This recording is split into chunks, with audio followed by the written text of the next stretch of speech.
Il futuro di Porto Marghera deve essere industriale, ma i 64 ettari pronti ad accogliere nuovi insediamenti imprenditoriali secondo il patto per il rilancio siglato a Cafarsetti da Comune, Agenzia per lo Sviluppo e Syndial sono attesi alla prova dei fatti dalla UIL. Chi deve venire a investire sul territorio di Porto Marghera vuole certezza e la certezza deve dare se si completano tutte le bonifiche, la certezza se ci sono e si creino le infrastrutture che oggi purtroppo mancano anche nel nostro territorio.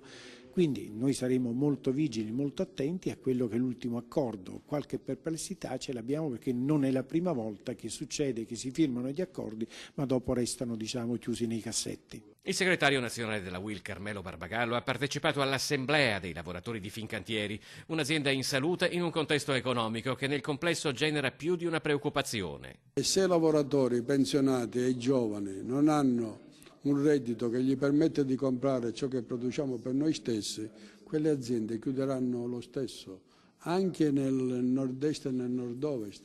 E allora quindi una ripresa del potere d'acquisto passa con la redistribuzione della ricchezza. Si tratta pure di adeguare le pensioni riducendo le tasse e di aumentare il potere d'acquisto dei lavoratori riducendo il cuneo fiscale.